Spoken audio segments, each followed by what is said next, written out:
Today, I'm hitting you with a hard fact-check reality that Canadians are paying for mass migration twice.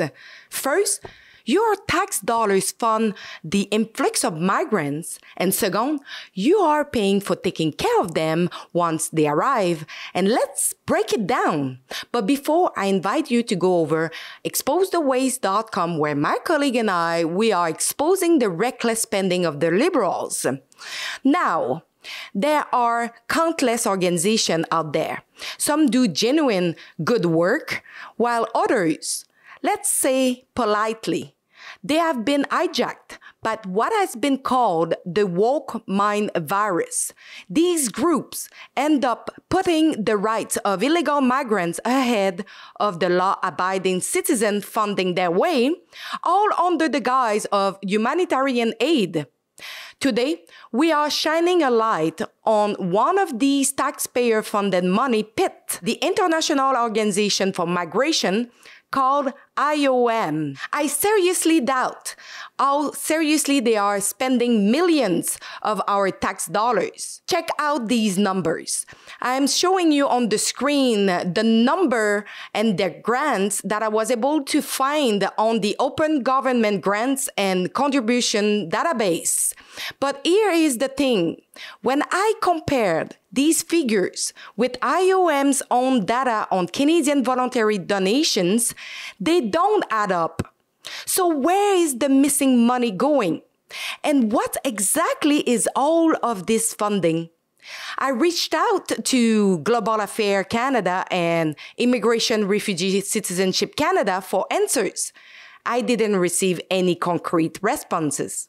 Shocking, isn't it? Some grants seem reasonable, like those aiding countries, aiding with natural disasters. But others, they make you wonder if we are looking at a massive money laundering scheme with zero accountability once the funds land in these organizations' hands, right under our noses. IOM is part of the United Nations system, contributes to the World Economic Forum, and plays a role in the UN Sustainable Development Goals.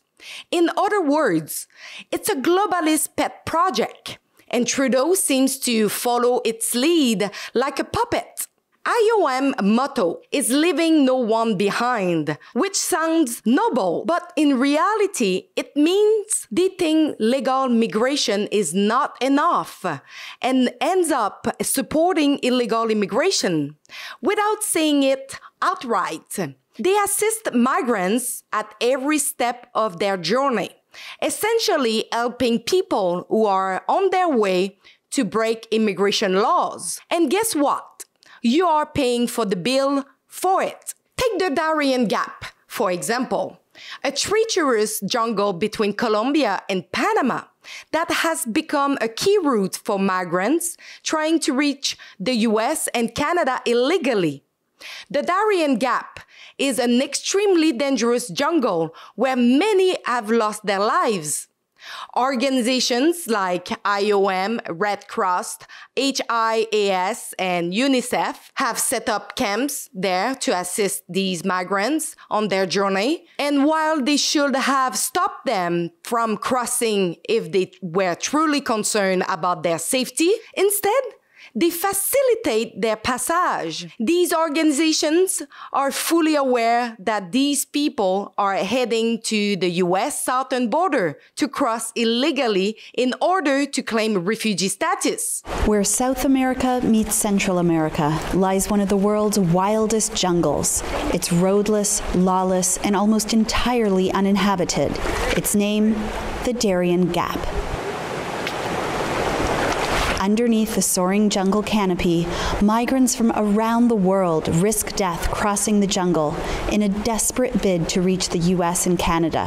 HIS and the Red Cross have even been caught handing out maps that show the illegal routes to the US border. Meanwhile, IOM has been seen distributing anti-rape kits containing condoms, whistles, flashlights, and even abortion pills, as if to say, if you're going to be assaulted, at least do it safely. It's outrageous. Now, let's look at some examples of the grants being handed out to IOM. In 2023, $2 million to strengthen trust between the law enforcement and communities in Moldova, $1 million for the Sudan crisis, nearly $5 million for the Afghan crisis, $10 million for Asian migrants, $5 million for Turkey earthquake relief, $300,000 for 8 families in Syrian camps. That's almost $40,000 per family. Meanwhile, here in Canada, homelessness is skyrocketing. In 2022, almost $5 million for migrant rights in Venezuela, another $5 million for displacement tracking metrics, $8.5 million for humanitarian assistance, more than $5 million to address violent extremism in Iraq, while we cannot even control crime at home. $10 million for sustainable development goals to reduce poverty, just not here in Canada. $6 million for Afghanistan support. In 2021, over $203 million for Canada resettlement programs. An extra $5.4 million to support IOM directly, $3.6 million for border management in Mali and Niger, another $3.6 million to enhance security with improved border and immigration management in Africa. Meanwhile, Canada-owned borders remain underfunded and are grappling with issues like human trafficking, cartel activity, and fentanyl smuggling. These examples show how our resources are being drained to fund other nations around the world, driving Canada deeper into debt. This is the grand plan of IOM, the WEF, the United Nations, and the Sustainable Development Goals to redistribute wealth under the banner of equity. And get this, the UN has even published a document suggesting that aging populations in developed countries could be replaced by immigrants. This is not a conspiracy theory. Don't be surprised to see governments pushing for abortion rights while demonizing pro-lifers and then partnering with the UN to encourage immigration as birth rates decline. Does that any make sense? The bottom line is we must demand accountability for our tax dollars. Organizations like IOM are at the root of many of our current problems.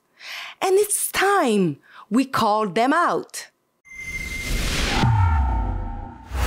Don't forget to go over exposethewaste.com. It is crazy how our money is being funneled into other nations around the world, while here in Canada, we grapple with so many issues and we are crumbling under debt. Go over exposethewaste.com right now and get informed.